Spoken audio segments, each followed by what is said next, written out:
んにちは、はるかねです。今日はこちら、オビツ製作所から発売されているオビツ 27W バスト L サイズを使って働く細胞のマクロファージさんのカスタムドールを作っていこうと思います。前回ね、こちらの着ているブラウスを作ったんですけれども、今回はこの下に着るインナースカートを作っていきます。材料はこちらのね、コットン 100% のブラウスと同じお色の生地と、そして手芸用ボンドと近いお色の糸を使ってミシンで縫っていきます。はい、ではね、まずインナースカートから作っていきます。こちら下の台紙ね、方眼紙で1目盛り1センチです。で、こちらの生地ですけれども、これね、ちょうど半分に折ってるので、こちらの長さがだいたい55センチあります。そして10センチ、20センチ、25センチという感じでね、55センチ ×25 センチで作っていきます。次に人形を置いてね、カットする部分を印つけていきます。本来はね、マクロファージさんのスカートこのぐらいの位置なんですけれども、ちょっと長めに残しておいてウエストの位置を印つけていきます。もう大体でね、そしてこのままずっと着て、こちらもね、同じようにちょうど裾あたりに来るようにしてウエストの部分を印つけます。はい、そしてこれをね、こういう感じで半円状に印をつけて、この部分を切っていきます。同時にね、こっちの端から半円状に反対側の方にも切っていきます。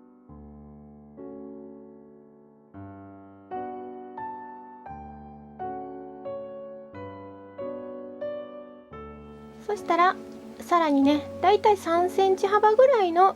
リボン状の生地を用意して、こちらこのスカートのフリルになります。そしてちょっとこっちは置いといて、このリボン状のね3センチ幅のフリルに真ん中にね、ほつれ止めのボンドを塗っていきます。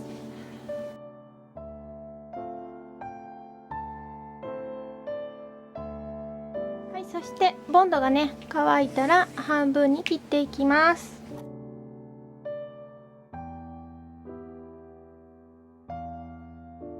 はい、では切れたら塗っていきます。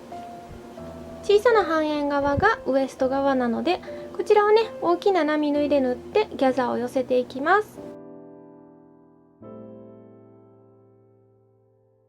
ギ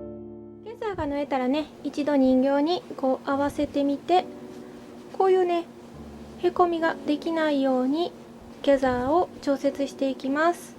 これだとねギャザー寄りすぎなので、もうちょっと伸ばしてね、ふんわりなるように調節していきます。次にね、この端をジグザグで縫って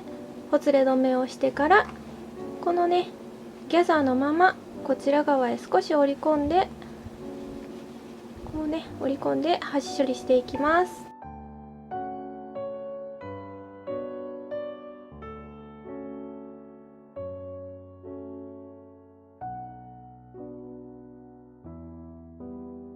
次にどちらかね、こちらかもう反対側の方か、片方だけねジグザグで端処理します。さらに1回ね内側へ折り込んで縫っていきます。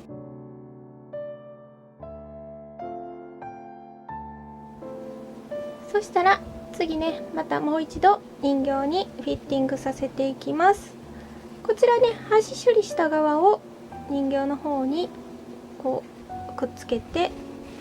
そして思いっきりねウエストしっかり絞って合わせます。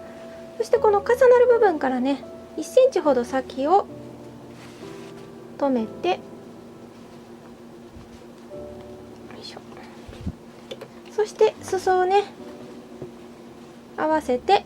このいらない部分を切ってしまいます。余った分は捨てちゃいます。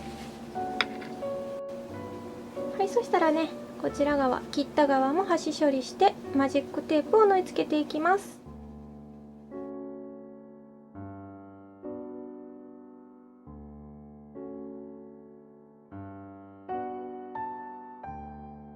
はい、こんな感じでね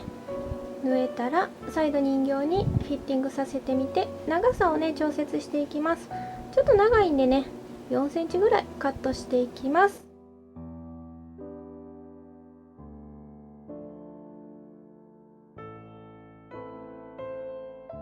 はい、では次にねフリルを作っていきます。こちら側がねボンドを縫って切った切り口が綺麗な側、その反対側を縫っていきます。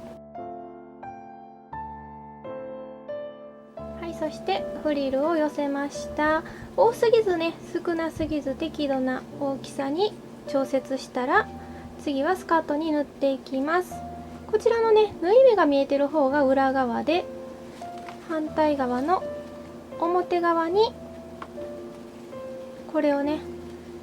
フリルのボンドを縫った方、切り口の綺麗な方が下になるように、こういう形で縫い付けていきます。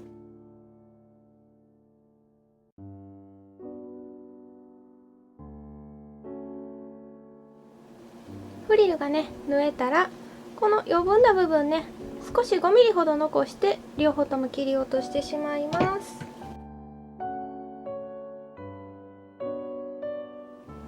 そしたらこのフリルをねこうぐっと立ち上げて、ここをね折り返してこの縁を縫ってフリルを下向けていきます。